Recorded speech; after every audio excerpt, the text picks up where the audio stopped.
Hello दोस्तों, आप सभी लोग जानते हैं जैसे कि पंचायती राज व्यवस्था और दोस्तों आपका जो मौलिक कर्तव्य से रिलेटेड हो गया, हर शिफ्ट में क्वेश्चन पूछे जा रहे हैं।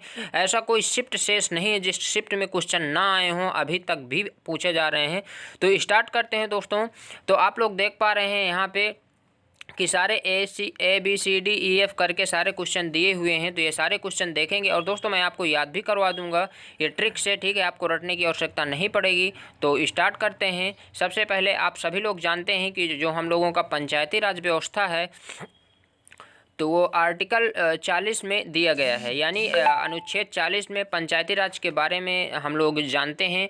और पंचायती राज का गठन जो 1993 में किया गया था, ठीक है। इसका संविधान संशोधन 73वां संविधान संशोधन के तहत 1992 में पंचायती राज संस्था को संवैधानिक मान्यता दी गई थी, ठीक है। अब इसके बाद दोस्तों हमारे जो नेक्स्ट पंचायती से संबंधित अनुच्छेद हैं। तो पहला हो जाएगा 243 में परिभाषाएं दिया गई हैं। पंचायती राज व्यवस्था संबंधित 243 में परिभाषाएं हैं। फिर इसके बाद 243 ए जो है हमारा, तो क्या हो जाएगा 243 ए में ग्राम सभा के बारे में दिया गया है। फिर इसके बाद दोस्तों आपका नेक्स्ट क्या हो जाएगा 243 बी पंचायतों का संविधान के बारे में दिया गया है 243 बी में। फिर इसके बाद 243 सी में दोस्तों पंचायतों का गठन है। आप लोग देख पा रहे हैं 243 सी क्या हो जाएगा, इसमें पंचायतों के गठन के बारे में वर्णन किया गया है। दोस्तों ये मोस्ट इंपॉर्टेंट क्वेश्चन है और हर शिफ्ट में पूछे जा रहे हैं। यहाँ से हो सकता है कोई भी क्वेश्चन आपके शिफ्ट में पूछ ले, तो इसलिए सारे क्वेश्चन आपको रट के जाना है। मौलिक कर्तव्य भी मैं आपको करवाऊँगा, ठीक है। तो आप लोग यहाँ पे देख रहे हैं पंचायतों का गठन 43 सी में और सीटों का आरक्षण दोस्तों 243 डी में कहा गया है। फिर इसके बाद पंचायतों का जो कार्यकाल है तो 243 ई में बात की गई है। पंचायतों के कार्यकाल 243 ई हो गया। इसी प्रकार सदस्यता के अयोग्यता 243 एफ में बात की गई है। फिर इसके बाद पंचायतों की शक्तियों तथा उसका उत्तरदायित्व 243 जी में बात की गई है। दोस्तों ये कंटेंट आपको यूट्यूब में नहीं मिलने वाला है, इसलिए चैनल को सब्सक्राइब कर लें। पंचायतों की कारोपण की शक्ति 243 एच में बात किया गया है। नेक्स्ट है पंचायतों की कारोपण की शक्ति 243 एच में ये भी बात की गई है।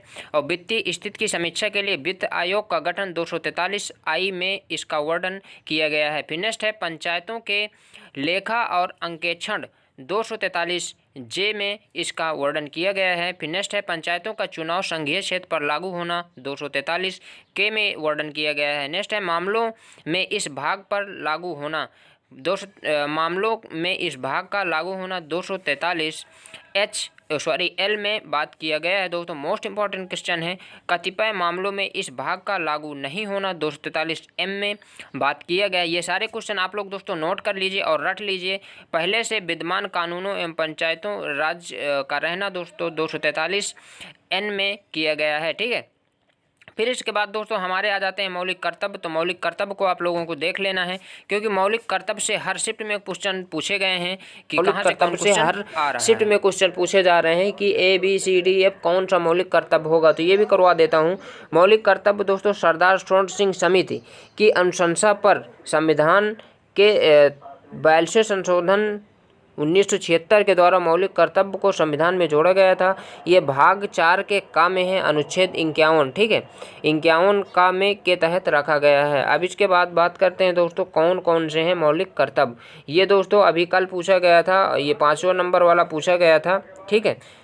वो 4था नंबर वाला कल पूछा गया था कि मौलिक कर्तव्य 4था नंबर वाला क्या है। तो ये दोस्तों देश की रक्षा करें। अब इसके बाद हम देख लेते हैं कि पहला दोस्तों क्या हो जाएगा। पहला मौलिक कर्तव्य है नागरिकों का अपने संविधान का पालन करना चाहिए और राष्ट्रगान और राष्ट्रध्वज का आदर करना चाहिए, ठीक है। फिर दूसरा हो जाएगा दोस्तों, दूसरा क्या हो जाएगा, स्वतंत्रता के लिए हमारे राष्ट्रीय आंदोलन को प्रेरित करने वाले उच्च आदर्शों को हृदय में संजोए रखने चाहिए। यानी कह रहा है जो स्वतंत्रता करवाए हैं, आंदोलनकारी थे, उनको अपने हृदय के अंदर संजोए रखना चाहिए। भारत की नेक्स्ट है भारत की प्रभुता एकता अखंडता की रक्षा करना चाहिए। फिर इसके बाद है चौथा देश की रक्षा करना चाहिए, ठीक है। फिर 5वां है भारत के सभी लोगों को समरसता और समानता भ्रातृत्व की भावना रखना चाहिए। और छठा है हमारी सामाजिक सांस्कृतिक और गौरवशाली परंपरा का महत्व समझने और उसका परीक्षण करना चाहिए। प्राकृतिक पर्यावरण की रक्षा और उसका संवर्धन करना चाहिए। ठीक है, नेक्स्ट है 8वां है दोस्तों वैज्ञानिक दृष्टिकोण और ज्ञानार्जन की भावना विकास करें। और 9वां है सार्वजनिक संपत्ति को सुरक्षित रखें। और 10वां है व्यक्तिगत सामूहिक गतिविधि के सभी क्षेत्रों को उत्कर्ष की ओर बढ़ाना है।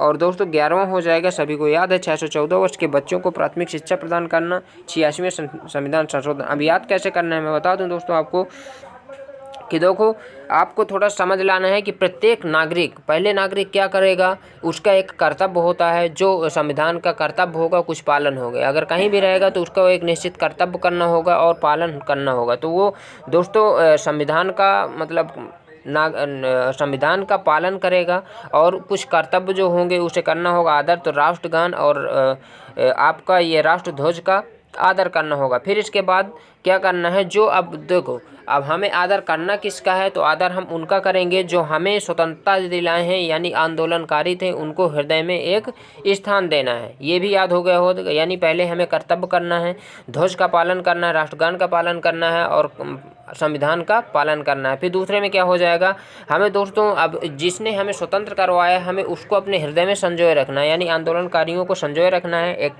इमेजिंग बना लेना है। फिर तीसरा क्या है दोस्तों, फिर हमें तीसरे में क्या करना है, जो भारत की अखंडता और प्रभुता एकता है, भाई हम सभी लोगों को पहले से मान लो इन लोगों ने अभी हमें स्वतंत्र करवा दिया, स्वतंत्र करने के बाद हम सभी लोगों को इकट्ठा रहना है, यानी एक एकता एक अखंडता बनानी है। ठीक है, तो ये हो जाएगा। और फिर इसके बाद एकता, जब हम लोग सभी इकट्ठा हो जाएंगे तो फिर हम देश की क्या करेंगे, रक्षा करेंगे, क्योंकि एक लोग तो रक्षा कर नहीं सकता, तो सभी लोग इकट्ठा हो जाएंगे फिर देश की क्या करेंगे, रक्षा करेंगे।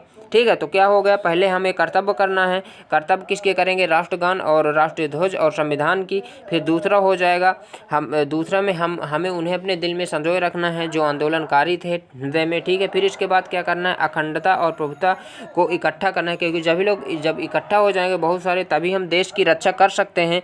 फिर इसके बाद पांचवा क्या हो जाएगा, पांचवा हो जाएगा भारत के सभी लोगों को, ठीक है, समान भ्रातृत्व की भावना। अब देखो सभी लोग हम इकट्ठा हो गए, इकट्ठा होने के बाद देश की रक्षा कर रहे हैं, तो जब साथ में हैं तो साथ में क्या हमें सभी एक समान रहना चाहिए, समान भावना व्यक्तित्व करना चाहिए। फिर इसके बाद छठवां क्या हो जाएगा, हमारी सामाजिक संस्कृति गौरवशाली परंपरा पर महत्व समझना चाहिए।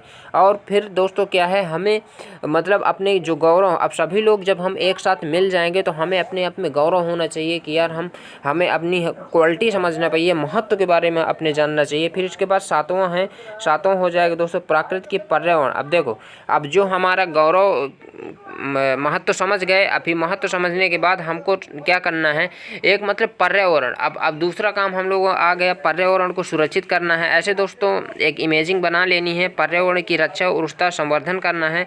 फिर इसके बाद क्या हो